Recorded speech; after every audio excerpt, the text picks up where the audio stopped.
Genesis chapter 19.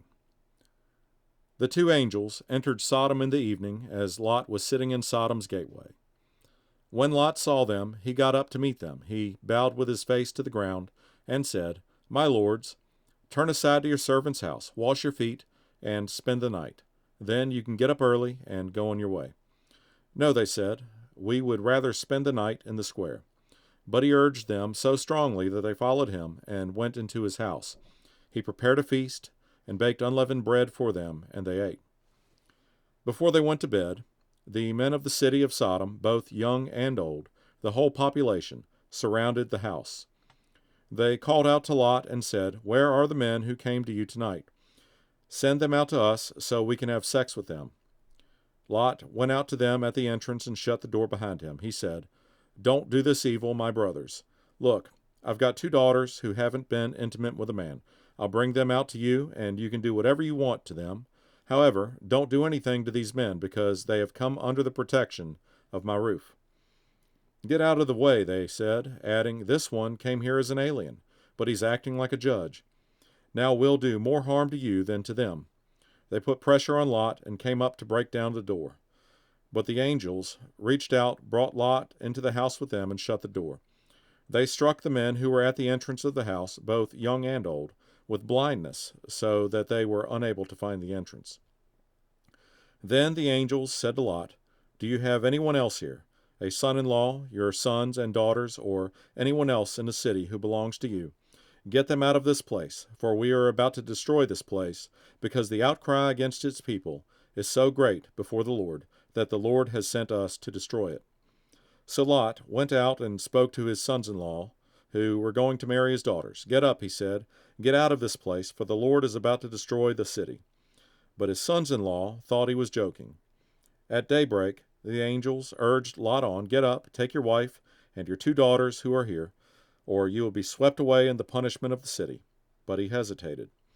Because of the Lord's compassion for him, the men grabbed his hand, his wife's hand, and the hands of his 2 daughters. They brought him out and left him outside the city. As soon as the angels got them outside, one of them said, "Run for your lives. Don't look back and don't stop anywhere on the plain. Run to the mountains, or you will be swept away." But Lot said to them, "No, my lords, please. Your servant has indeed found favor with you, and you have shown me great kindness by saving my life. But I can't run to the mountains. The disaster will overtake me, and I will die. Look, this town is close enough for me to flee to. It is a small place. Please let me run to it. It's only a small place, isn't it, so that I can survive?" And he said to him, "All right, I'll grant your request about this matter too, and will not demolish the town you mentioned. Hurry up, run to it, for I cannot do anything until you get there." Therefore, the name of the city is Zoar.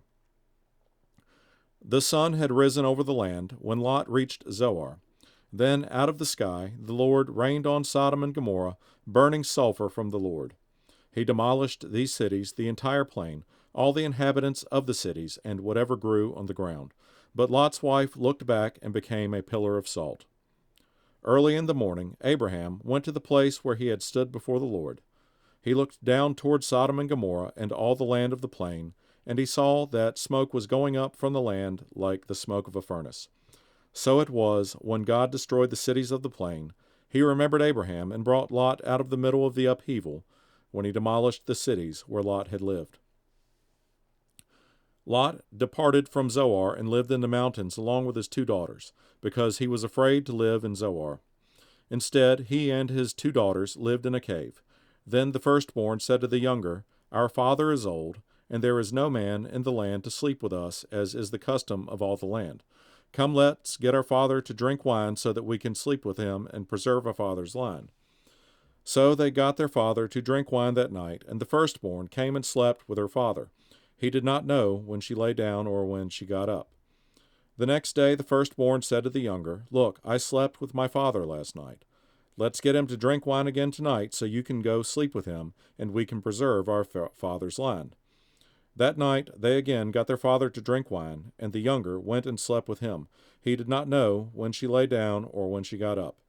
So both of Lot's daughters became pregnant by their father. The firstborn gave birth to a son and named him Moab. He is the father of the Moabites of today.